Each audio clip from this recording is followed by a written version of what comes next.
Hello everyone, we from Group 6. Now we are going to present our material on Unit 6. But before that, let me introduce my group. Start from me, I am Noya as moderator and sixth speaker. And next, My name is Anna Maratina Vinem. Here I am as a first speaker. My name is Queen. Here I am as third speaker. My name is Maria Graciela Mau. Here I am the fourth speaker.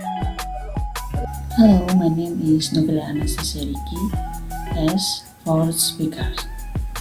I think that's enough about the introduction. Let's come to next session.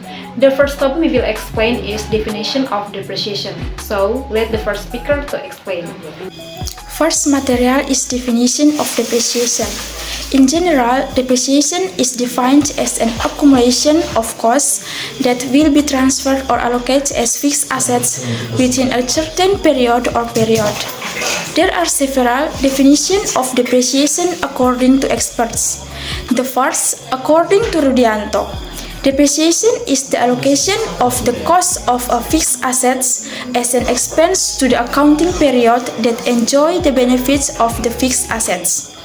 Second, according to Kieso, depreciation is an accounting process that allocates the cost of fixed assets to expense systematically over the estimated useful life period of fixed assets.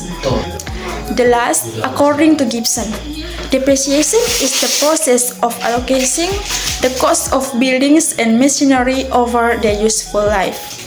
So, depreciation is something that can change the actual or original cost of fixed assets.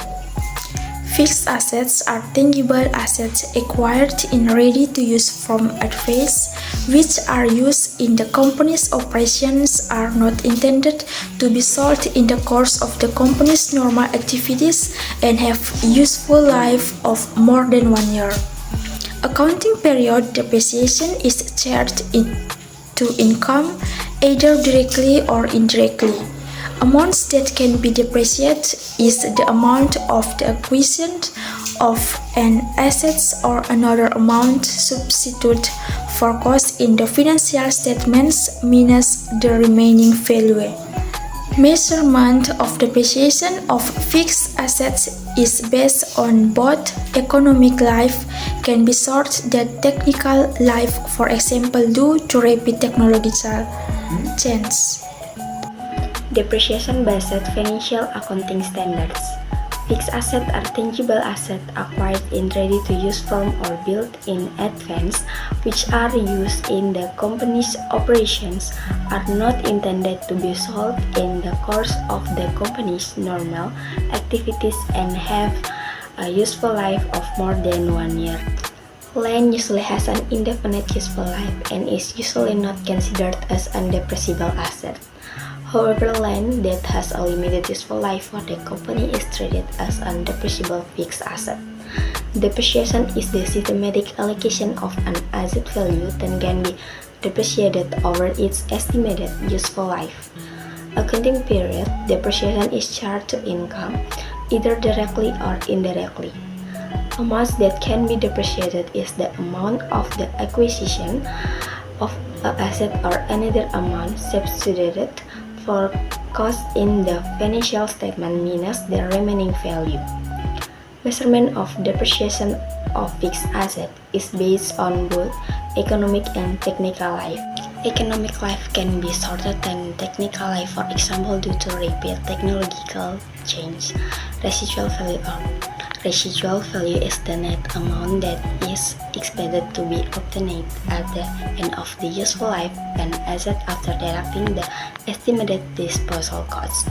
Fair value is an amount for which an asset may be exchanged or liability sold between parties who understand and are willing to carry out a fair transaction. Carrying amount is the book value, namely the cost of acquiring an asset after deducting accumulated depreciation.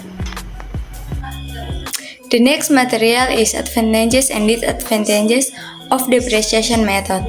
The first, straight line method. The advantages of the straight line method are: first, simple. This method is relatively easy to understand and apply as it involves dividing the cost of an asset by its lifetime evenly. 2. Consistent with time value for money. This method treats asset depreciation cost consistently from year to year, which is consistent with the concept of time value for money. 3. Stable expense recognition. This method results in a depreciation expense that remains constant from year to year, which can help create stability in a company's financial statement. The disadvantages of the straight-line method are: first, economical unrealistic. This method may not accurately reflect the decline in asset value, especially if the actual decline in value is not constant from year to year.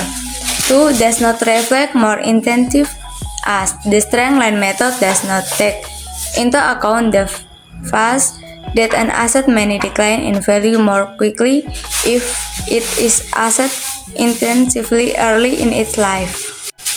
Unresponsive to change in asset value. This method is not responsive to significant change in the value of an asset over its lifetime, such as rapid wear or technology becoming obsolete. Next, decreasing loading method. The advantages are: first, more realistic recognition of depreciation cost. This method reflects an asset experience a natural decline in value over time, so the depreciation cost recognition are more realistic. 2.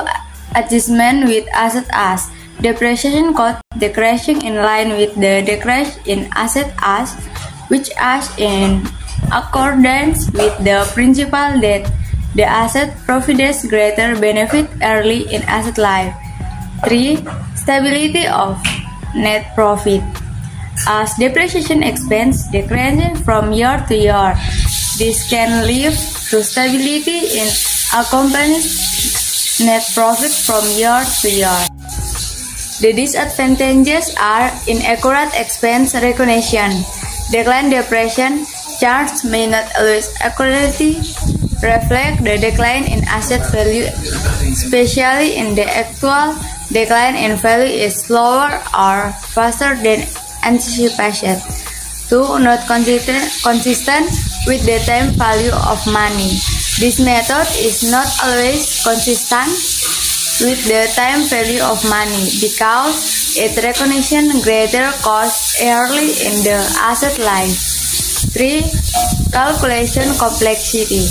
This method can require more complex calculation than other depreciation methods, such as the straight-line method, because it involves the ask of varying depreciation rates.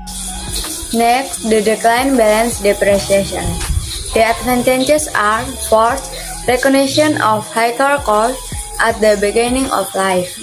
This method recognizes higher depreciation cost at the beginning of the asset life, which is in accordance with the principle that assets provide greater benefit at the beginning of their life.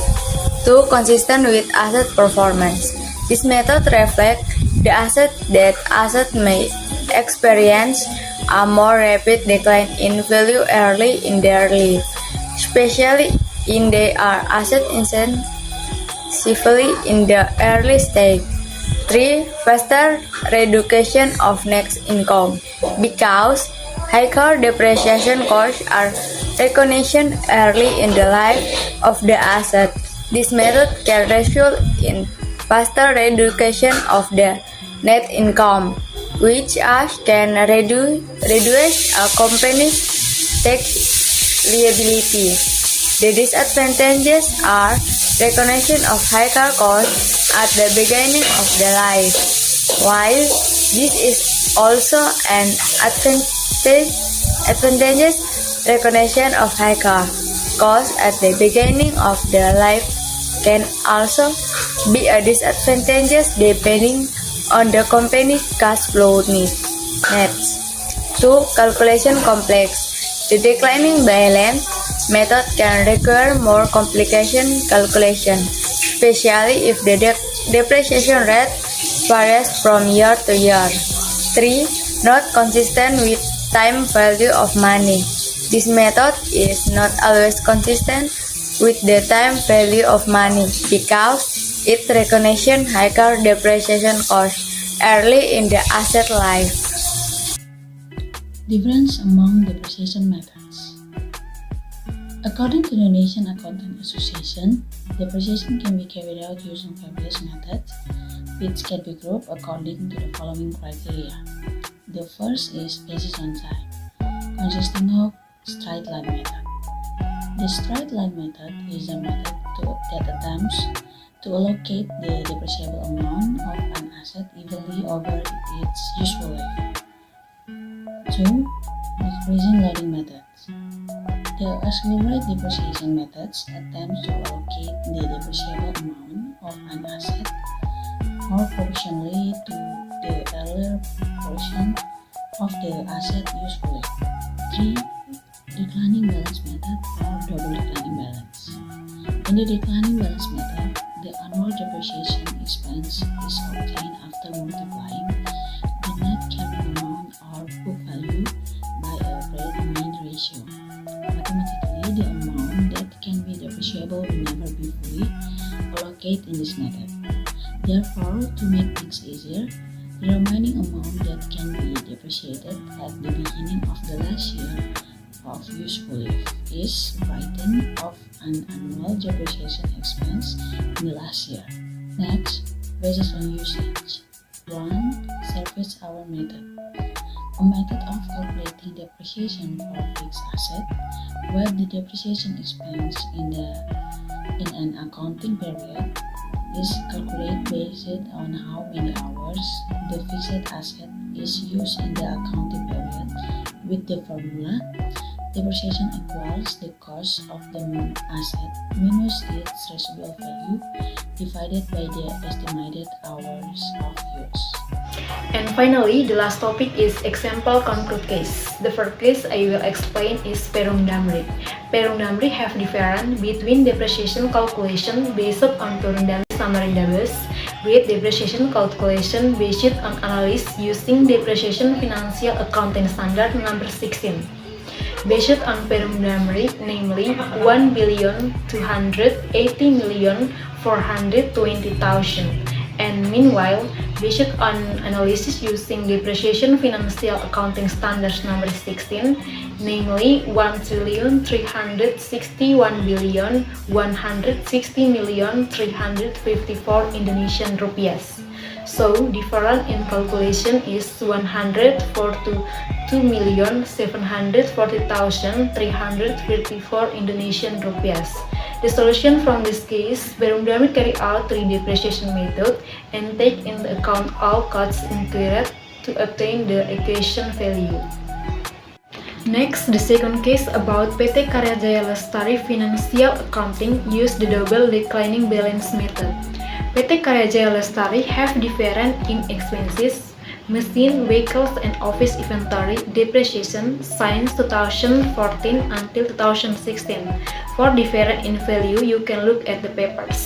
The solution from this case, PT Karya Jaya Lestari calculates all the costs of machine, vehicles, and office inventory using correct double declining balance method and adjust it every year. From the material above, it can be consolation that depreciation in accounting is the process of transferring the value of fixed asset over their useful life.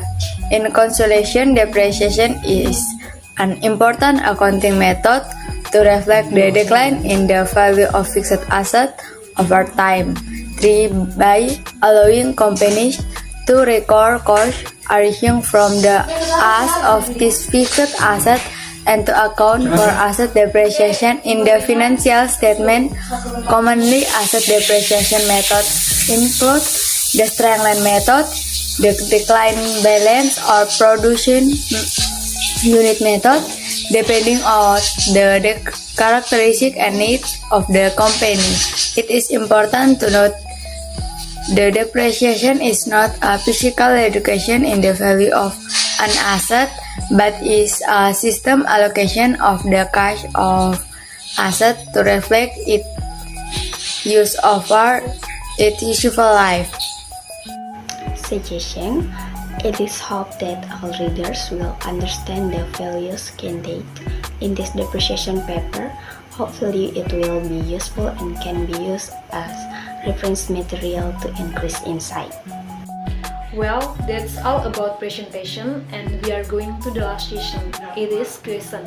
We open 3 questions, and for the questions you can share in group. Thanks for watching, and on behalf of myself and of my group, I would like to say apologize for mistake during presentation.